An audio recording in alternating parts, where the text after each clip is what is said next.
سيدنا ونبينا ومولانا محمدا عبده ورسوله صلى الله تعالى عليه وعلى آله وأصحابه وأتباعه وأزواجه وذرياته وبارك وسلم تسليما كثيرا كثيرا أما بعد.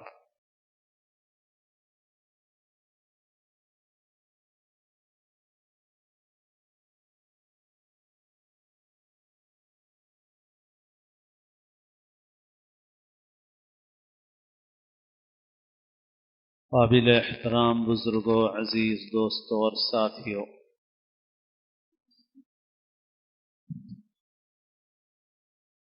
اس دنیا میں اللہ تعالی نے انبیاء کرام علیہم الصلاۃ والسلام کو روانہ فرمایا، اور ان انبیاء پر ایمان رکھنے والوں ہی کو مسلمان کہا جاتا ہے جو تمام نبیوں پر اور پیغمبروں پر ایمان رکھتے ہیں۔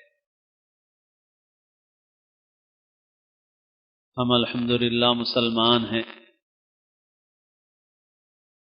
نبیوں میں اللہ نے جن کو سب سے اخیر میں بھیجا، ہمارے آقا سیدنا محمد الرسول اللہ صلی اللہ علیہ وسلم، اللہ نے ہمیں ان کی امت میں پیدا فرمایا، اور ہم ان پر اور تمام انبیاء اور رسولوں پر ایمان رکھتے ہیں۔ اور ہمارا عقیدہ یہ ہے کہ جو ان انبیاء اور رسولوں میں سے کسی ایک کا بھی انکار کرے گا وہ ایمان کے دائرے سے باہر ہو جائے گا۔ اس لیے ہم محمد الرسول اللہ صلی اللہ علیہ وسلم پر بھی ایمان رکھتے ہیں، حضرت عیسیٰ پر، حضرت موسیٰ پر، حضرت ابراہیم پر، حضرت نوح پر، حضرت آدم پر، اور درمیان میں جتنے نبی آئے جن کے نام ہمیں معلوم ہیں، جن کے نام ہمیں معلوم نہیں ہیں، جن کا ذکر قرآن میں ہوا اور جن کا ذکر قرآن میں نہیں کیا گیا، سب پر ایمان رکھتے ہیں۔ تمام انبیاء اور رسولوں پر ہمارا ایمان ہے، اور ہم یہ عقیدہ رکھتے ہیں کہ اللہ نے اس دنیا میں انسانوں کے لیے جو راستہ مقرر فرمایا ہے وہ وہی راستہ ہے جو انبیاء کرام کے ذریعے سے اللہ نے بتایا۔ پہلے انسان حضرت آدم تھے، اللہ نے ان کو بھی نبی بنایا، اور پھر ان کے بعد یہ کے بعد دیگر نبی بھیجے۔ ان انبیاء پر ایمان رکھنے کی وجہ سے ہم مسلمان ہیں۔ تو غور کرنا یہ ہے کہ تمام انبیاء کرام علیہم الصلاۃ والسلام نے دنیا میں انسانوں کو کس بات کی دعوت دی اور کس چیز کی طرف بلایا۔ اگر ہم غور کر کے دیکھیں تو معلوم ہوتا ہے کہ تمام انبیاء نے دنیا میں آ کر کے انسانوں کو جس بات سے آگاہ اور باخبر کیا وہ یہ بات تھی کہ دیکھو یہ دنیا منزل نہیں ہے، اور تم اس دھوکے میں مبتلا نہ ہونا کہ یہاں رہنا ہے، یہ تمہاری منزل ہے۔ اگر ہم انبیاء کرام کی زندگیوں کو پڑھیں گے، قرآن مجید کو پڑھیں گے، تو ہمیں معلوم ہوگا کہ تمام انبیاء نے اسی بات کی دعوت دی۔ اے لوگو، اصل منزل اس کے بعد ہے، اور وہاں پر کامیابی کا راستہ یہ ہے کہ ایک اللہ کی عبادت کرو، اس کے ساتھ کسی کو شریک مت کرو، اور اس طریقے کے مطابق زندگی گزارو جو طریقہ اللہ نے پیغمبروں کے ذریعے سے بتایا اور سکھلایا۔ ہم جو کلمہ پڑھتے ہیں اس کلمے کا حاصل بھی یہی ہے، لا الہ الا اللہ محمد الرسول اللہ صلی اللہ علیہ وسلم۔ ایک اللہ کے سوا کوئی عبادت کے لائق نہیں ہے، اور محمد صلی اللہ علیہ وسلم اللہ کے رسول اور پیغمبر ہیں، یعنی ایک اللہ کی عبادت کرنا ہے اور اس طریقے کے مطابق زندگی گزارنا ہے جو محمد رسول اللہ صلی اللہ علیہ وسلم نے بتایا اور سکھلایا ہے۔ اور پھر اس کے نتیجے میں کیا ملے گا؟ تو اس کے نتیجے میں آخرت ملے گی، آخرت کامیاب ہوگی، یہی تو بتایا گیا اور اسی کی دعوت دی گئی۔ دنیا کا کوئی وعدہ نہیں ہے، دنیا میں دونوں قسم کے حالات پیش آ سکتے ہیں، دنیا کی گارنٹی نہیں دی گئی، دنیا کی گارنٹی نہیں دی گئی، اور یہ بتایا گیا کہ دنیا میں تو دونوں قسم کے حالات پیش آ سکتے ہیں، موافق بھی ناموافق بھی، خوشگوار بھی ناخوشگوار بھی، شکر والے حالات بھی صبر والے حالات بھی، مگر آخرت اس کے متعلق ضمانت ہے، گارنٹی ہے کہ وہ ضرور کامیاب ہوگی اگر تم ایمان کا راستہ اختیار کرو گے۔ آج ہمارے اندر جتنی خرابیاں کمزوریاں پیدا ہو گئی ہیں ان کی بنیادی وجہ یہ ہے کہ ہمارے اندر سے آخرت کی فکر، آخرت کا عقیدہ، آخرت کا یقین نکل گیا ہے، برائے نام رہ گیا ہے۔ یہی چیز مسلمان میں اور کافر میں فرق کرنے والی ہے۔ جب مسلمان خود آخرت کے یقین سے محروم ہو جائے تو پھر مسلمان کیسے دوسروں کی رہنمائی کرے گا، کیسے دوسروں کو راستہ بتائے گا؟ اس لیے ہم کو فکر کرنا چاہیے کہ ہمارے اندر جو دین کی اصل بنیاد ہے وہ ہماری زندگیوں میں آئے، اور اس کے لیے آخرت کی جو باتیں جن مجلسوں میں ہوتی ہیں ان مجلسوں میں شرکت کریں، ویسے ماحول میں اپنے وقت کو لگائیں اور ایسے ماحول سے بچنے کی کوشش کریں جہاں آخرت سے غفلت ہو۔ رسول اللہ صلی اللہ علیہ وسلم نے ارشاد فرمایا کہ دلوں کو زنگ لگتا ہے جیسا کہ لوہے کو زنگ لگتا ہے، ان القلوب تصدأ كما يصدأ الحديد قیل وما جلاؤها یا رسول اللہ، پوچھا گیا کہ اے اللہ کے رسول صلی اللہ علیہ وسلم دلوں کے اس زنگ کو دور کرنے کا کیا ذریعہ ہے، کیسے زنگ دور کیا جائے گا؟ آپ نے فرمایا کثرت ذکر الموت و تلاوت القرآن، موت کو کثرت سے یاد کرنا اور قرآن کی تلاوت کرنا، یہ وہ نسخہ ہے جس سے دلوں کا زنگ دور ہوتا ہے، موت کو کثرت سے یاد کرنا۔ اب آج غفلت ہمارے اندر اتنی ہے کہ ہم جنازے میں شریک ہوتے ہیں تو اس وقت جو سنت ہے فکر کی، وہ اس سنت پر بھی عمل نہیں کرتے۔ فکر کا مطلب اپنی موت کو سوچنا ہے، اپنی آخرت کو سوچنا ہے، اپنے متعلق یہ تصور کرنا ہے کہ مجھے بھی اسی طرح سے قبر میں رکھا جائے گا، لیکن ہم کو توفیق نہیں ہوتی ہے اس کی الا ماشاء اللہ۔ حضرت عثمان غنی رضی اللہ تعالی عنہ کے متعلق منقول ہے کہ کان اذا وقف على قبر بکا حتی یبل لحیتہ، جب قبر کے اوپر کھڑے ہوتے تو اتنا روتے کہ داڑھی تر ہو جاتی، اور ان سے پوچھا گیا کہ آپ جنت جہنم کے تذکرے پہ اتنا نہیں روتے جتنا قبر پر آپ روتے ہیں؟ تو حضرت عثمان غنی رضی اللہ عنہ نے فرمایا کہ میں نے رسول اللہ صلی اللہ علیہ وسلم سے سنا ہے کہ قبر آخرت کی منزلوں میں سے پہلی منزل ہے، جو اس سے نجات پا گیا تو بعد کے مرحلے اس کے لیے آسان ہیں، اور جو اس سے نجات نہیں پایا تو بعد کے مرحلے اس کے لیے اس سے زیادہ سخت اور دشوار۔ تو حضرت عثمان پر یہ کیفیت طاری ہوتی تھی۔ جناب رسول اللہ صلی اللہ علیہ وسلم قرآن مجید پڑھتے تھے تو آپ کی آنکھوں سے آنسو روا ہوتے تھے۔ آپ رات میں کھڑے ہو کر نماز میں قرآن پڑھتے تو آپ ایسا روتے، ایسی آواز آتی جیسے ہانڈی کے کھولنے کی آواز آتی ہے۔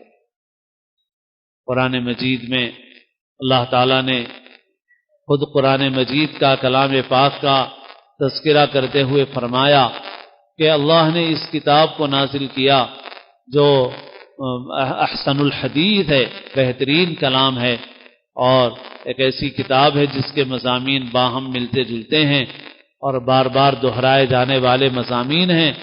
تقشعر منہ جلود الذین یخشون ربہم، اس قرآن سے رونگٹے کھڑے ہو جاتے ہیں ان لوگوں کے جو اپنے رب سے ڈرتے ہیں۔ تو یہ خشیت طاری ہوتی تھی، یہ خوف پیدا ہوتا تھا۔ ہمارے نبی صلی اللہ علیہ وسلم نے حدیثوں میں بتایا کہ ایمان خوف اور امید دونوں کے بیچ میں ہے۔ مومن کے دل کی مثال ایسی ہے جیسے دو برتن ہیں، دونوں بھرے ہوئے ہیں، ایک خوف سے بھرا ہوا ہے، ایک امید سے بھرا ہوا ہے۔ ایمان ان دونوں کے درمیان میں ہے۔ آج ہماری زندگیوں میں کتنا خوف ہے، کتنا ڈر ہے، کتنی آخرت کی فکر ہے، ہم کو جائزہ لینا چاہیے۔ آج قبر جنازے میں بھی جاتے ہیں تو قبرستان میں بھی لوگ ہنستے ہیں، باتیں کرتے ہیں، ٹھیٹی ٹھاٹا کرتے ہیں، دنیا کی غفلت کی باتیں کرتے ہیں، اور وہاں پر ہنسنا بزرگوں نے بہت ناپسند فرمایا کہ وہاں کھلکھلا کے ہنسا جائے، ایسی باتیں کی جائے جو ہنسی کی باتیں ہوں۔ لیکن آج ہم لوگ وہاں بھی غفلت میں رہتے ہیں۔ تو بہرحال یہ ہے کہ ایک بنیادی بات آخرت کی فکر، آخرت کا یقین، یہی ہماری زندگیوں کو سنوارنے والا ہے۔ اور دنیا کے بھی جو حالات ہیں، ان حالات کو برداشت کرنا اور ان میں صبر کرنا اسی کے لیے آسان ہو سکتا ہے جسے آخرت کا یقین ہوگا۔ اور جسے آخرت کا یقین نہیں ہوگا تو وہ ایسا پریشان ہو جائے گا کہ وہ کچھ بھی کر سکتا ہے، کسی بھی غلط بات کو قبول کر سکتا ہے۔ جس کے نزدیک دنیا ہی سب کچھ ہے، تو اگر اس کو دنیا جاتی ہوئی نظر آئے گی تو وہ اس کو کسی بھی طرح حاصل کرے گا۔ جس کے پاس آخرت کی فکر ہے، آخرت کا یقین ہے، اگر وہ دنیا جاتی ہے تو کہے گا بھئی دنیا چاہے چلی جائے مگر میری آخرت بچ جائے، آخرت میری محفوظ ہو جائے۔ لیکن یہ بات اسی وقت پیدا ہوگی جب آخرت کا یقین ہوگا۔ حالات میں بھی، مصائب میں بھی ہمارے اندر جو تزلزل پیدا ہوتا ہے، اس کی ایک وجہ یہی ہے کہ ہمارے اندر آخرت کا یقین نہیں ہے۔ اسی لیے بہت گھبرا جاتے ہیں، بہت پریشان ہو جاتے ہیں۔ ہم سمجھتے ہیں ہم برباد ہو گئے۔ بربادی یہ نہیں ہے، یہ یہاں کی ناکامی، یہاں کی کامیابی سب عارضی ہے۔ اصل بربادی آخرت کی ہے، اور اصل کامیابی بھی آخرت کی کامیابی ہے۔ قرآن مجید میں اللہ تعالیٰ نے اسے بار بار بیان فرمایا۔ اصل خسران، اصل نقصان، اصل گھاٹا تو آخرت کا ہے، اور یہ جس کے اندر پیدا ہوگا وہ دنیا کی مصیبتوں اور دنیا کے حالات کا بھی سامنا کرے گا، اس کا بھی مقابلہ کرے گا۔ تو اب اگر یہ نہیں ہے تو بہت پریشان ہوگا۔ آج ہماری پریشانی کی بڑی وجہ یہی، اس وجہ سے اس وقت ہمیں ضرورت ہے ایسے مذاکروں کی، ایسی کتابیں پڑھی جائیں، سنی جائیں، جہاں ایسی کتابیں پڑھی جاتی ہیں ان مجلسوں میں بیٹھا جائے، جہاں ایسی کتابوں کی تعلیم ہوتی ہے اس میں بیٹھیں، جس میں آخرت کی فکر ہو، آخرت کا یقین پیدا ہو، کیونکہ یہی ہمارے دل کو مضبوط کرنے والا ہے، دلوں کے زنگ کو دور کرنے کا نسخہ ہے، ہمارے ایمان کو، ہمارے یقین کو مضبوط کرے گا، اور اسی سے ہمیں ہمیشہ ہمیشہ کی کامیابی ملے گی، اور اسی کے ذریعے سے دنیا کے جو حالات ہیں ان حالات میں مقابلہ کرنا ہمارے لیے آسان ہوگا۔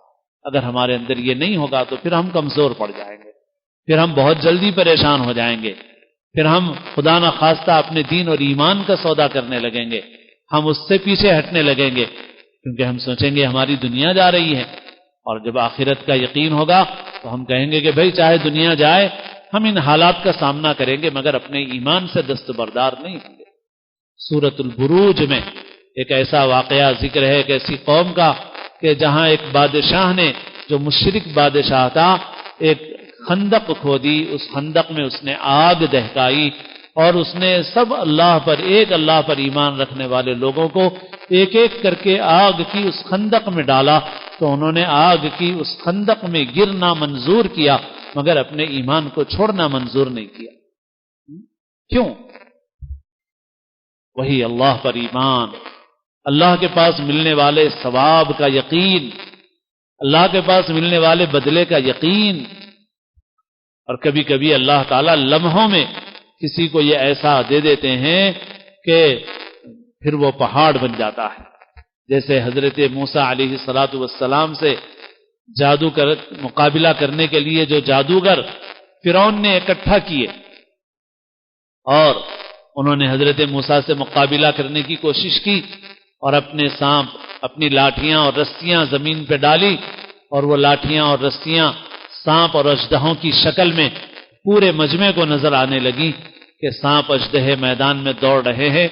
اللہ تعالیٰ نے حضرت موسیٰ کو حکم دیا کہ آپ اپنی لاٹھی ڈالیے۔ حضرت موسیٰ علیہ السلام نے اپنی لاٹھی ڈالی، اور وہ بھی ایک سانپ کی شکل اختیار کر گئی، اور پھر اس نے سارے سانپوں اور اژدہوں کو نگل لیا، اور حضرت موسیٰ نے اپنے ہاتھ میں لاٹھی لے لی تو لاٹھی آ گئی، اور میدان سے رسیاں لاٹھیاں سب غائب ہو گئی. تو جو جادوگر تھے ان کو پتا تھا کہ یہ تو نظر بندی تھی، اور ہماری نظر بندی میں ہم کو تو صحیح نظر آ رہا تھا، لوگوں کو غلط نظر آ رہا تھا، کچھ اور نظر آ رہا تھا، مگر یہ تو کچھ اور ہی بات ہو گئی، اور یہاں تو واقعی رسیاں لاٹھیاں سب غائب ہو گئیں. تو ان کو یقین ہو گیا کہ یہ جادو نہیں ہے، حضرت موسیٰ جادوگر نہیں ہیں، اور یہ واقعی اللہ کے نبی ہیں، اور یہ ان کا معجزہ ہے. تو وہ فوری ایمان لے آئے. آمنا برب العالمین رب موسیٰ و ہارون. فرعون نے کہا اچھا میں نے تو تم کو بلایا تھا مقابلہ کرنے کے لیے اور تم ایمان لے آئے ہو اس کے اوپر، میرے سے پوچھے بغیر، میری اجازت کے بغیر. قبل ان آذن لکم انہ لکبیرکم الذی علمکم السحر. ایسا معلوم ہوتا ہے کہ یہی تمہارا سرغنہ ہے، اسی نے تمہیں جادو سکھایا ہے، تم سازش کر کے آئے ہو یہاں پہ. انہوں نے کہا نہیں ایسی تو کوئی بات نہیں ہے، مگر ہم تو اب ایمان لا چکے. اور فرعون نے کہا اچھا اگر ایمان لا چکے تو میں تمہارے ہاتھ پیر میں مخالف سمت سے کاٹ دوں گا، ایک طرف کا ہاتھ ایک طرف کا پیر، اور تمہیں سولی پر چڑھا دوں گا. مگر ان جادوگروں نے جو اب مومن ہو گئے تھے، حضرت موسیٰ کے ساتھی ہو گئے تھے، انہوں نے کہا نہیں ہم تو اب جو ایمان لا چکے ہم اس سے پھرنے والے نہیں ہیں، ہم کسی صورت میں نہیں کریں گے. تم جو کرنا ہو فاقض ما انت قاض انما تقضی هذه الحیات الدنیا انا آمنا بربنا لیغفر لنا خطایانا وما اکرہتنا علیہ من السحر واللہ خیر وابقا. کہ ہم تو جو تم کو کرنا ہو کر لو، تم ہمارے ہاتھ پیر کاٹ دو، ہمیں سولی پر چڑھا دو، مگر اور تم کیا کر سکتے ہو؟ تم دنیا کی زندگی ختم کر سکتے ہو. دیکھیے ان کے دل میں لمحوں کے اندر آخرت کا یقین ایسا پیدا ہو گیا کہ انہوں نے کہا کہ تم دنیا کی زندگی ختم کر سکتے ہو، ختم کر دو دنیا کی زندگی. ہم تو دنیا کے تھوڑی ہیں، ہم تو آخرت کے ہیں، لہذا اللہ کے پاس جو ملنے والا ہے وہ ہمارے لیے بہتر ہے، وہ باقی رہنے والا ہے. ہم ہرگز اس کے مقابلے میں تم کو ترجیح نہیں دے سکتے، بس ہم تو اسی کو اختیار کریں گے. لہذا فاقض ما انت قاض، جو کرنا ہو کرو، ہاتھ پیر کاٹو، سولی پر چڑھاؤ، لیکن ہم اپنے ایمان سے دستبردار ہونے والے نہیں ہیں. ہم تو ایمان اس لیے لے آئے ہیں تاکہ ہمارا رب ہماری خطاؤں کو معاف کر دے اور ہماری غلطیوں کو معاف کر دے، اور اللہ کے پاس ملنے والا ثواب اور بدلہ ہمارے لیے بہتر اور باقی رہنے والا ہے. تو یہ ایمان ایسی چیز ہے، آخرت پر ایمان، کہ یہ نہ صرف دنیا کی زندگی کو سنوارتا ہے، یہ نہ صرف انفرادی زندگی کو سنوارتا ہے، بلکہ حالات اور مصائب میں انسان کو مضبوط رکھتا ہے. یہی وجہ تھی کہ ایک صحابی وہ شہید ہو گئے، اور جب ان کی شہادت کی موت ہونے لگی اور ان کی جان نکلنے لگی تو اس وقت وہ اپنی زبان سے کہتے ہیں فزت ورب الکعبہ، رب کعبہ کی قسم میں کامیاب ہو گیا. ایمان کے ساتھ اگر میں دنیا سے روانہ ہو گیا تو میں کامیاب ہو گیا ہوں. دنیا جا رہی ہے اس کا کوئی غم نہیں ہے، دنیا کی زندگی چھوٹ رہی ہے اس کا کوئی غم نہیں ہے، بلکہ اس کی مسرت ہے کہ ہمیں آخرت کی کامیاب زندگی مل رہی ہے. یہ کیسے پیدا ہو گئی یہ بات؟ یہ اسی وجہ سے پیدا ہو گئی. حضور نے ایسی تربیت کی تھی، اور مومن ہوتا ہی ایسا ہے، مومن آخرت کا مسافر ہوتا ہے. آج جو ہماری زندگی میں معاشرتی بگاڑ، ہمارے اپنے معاشرے میں خرابیاں، ہماری چھوٹی غلطیوں سے لے کر بڑی غلطیاں، ہمارے اوپر آنے والے حالات، مصائب، یہ سب اس وجہ سے ہیں کہ ہمارے اندر سے یہ روح نکل گئی، یہ جان نکل گئی ہے. یہ مزاج جو ہمارے دین نے بنایا تھا وہ ہمارے اندر نہیں ہے، اور اس کی وجہ سے ہم بھی دنیا کے پرستار ہو گئے. اور آپ نے ارشاد فرما دیا کہ تمہاری بربادی ہوگی تو اسی دنیا کی محبت سے ہوگی. تم دنیا کو جب سب کچھ سمجھنے لگو گے تو تم برباد ہو جاؤ گے. حب الدنیا رأس کل خطیہ. پوچھا گیا کہ ہم کیسے ذلیل ہو جائیں گے، تعداد میں زیادہ ہوتے ہوئے بھی کیسے بے وقت ہو جائیں گے؟ آپ نے فرمایا کمزور ہو جاؤ گے. کمزوری کیسے آئے گی؟ فرمایا حب الدنیا و کراہیت الموت. دنیا کی محبت آ جائے گی، موت سے کراہیت آ جائے گی. موت کے بعد والی زندگی کا یقین نہیں رہے گا، اس لیے موت سے بھاگو گے. موت سے ویسے ڈرو گے جیسے کافر ڈرتا ہے، جیسے آخرت پر ایمان نہ رکھنے والا ڈرتا ہے. جس کا آخرت پہ ایمان نہیں ہے تو دنیا جاتی ہے تو پریشان ہو جاتا ہے، اب دنیا جا رہی ہے. جس کا آخرت پہ یقین ہے وہ کہتا ہے ٹھیک ہے میں یہاں سے نکلوں گا وہاں جاؤں گا، اللہ مجھے ایمان پہ لے جائے بس میں تو کامیاب ہوں. لیکن جو کافر ہوگا وہ تو جب تمہاری حالت یہ ہو جائے گی کہ تم بھی دنیا کو ہی سب کچھ سمجھنے لگو گے اور موت سے بھاگو گے، موت سے ویسا ڈرو گے جیسے آخرت پر ایمان اور یقین نہ رکھنے والا ڈرتا ہے، تو پھر تم بھی ویسے ہی ہو جاؤ گے، پھر ذلیل ہو جاؤ گے، بے وقت ہو جاؤ گے۔ تو یہ بڑی اہم اور بنیادی چیز ہے۔ اور صحیح بات یہ ہے کہ آج ہماری زندگیوں میں اس کا بس برائے نام زبان پر اس کا تذکرہ رہ گیا ہے، باقی ہمارے دل اس سے خالی ہو گئے ہیں۔ ہمیں ضرورت ہے اپنی انفرادی اصلاح کے لیے بھی اور حالات کا مقابلہ کرنے کے لیے بھی کہ ہم آخرت کا تذکرہ کریں، آخرت کا تذکرہ سنیں، آخرت کی یاد اپنے دل میں پیدا کریں، آخرت کی فکر پیدا کریں، اور ہم پہچانیں کہ ہمارا مقام کیا ہے۔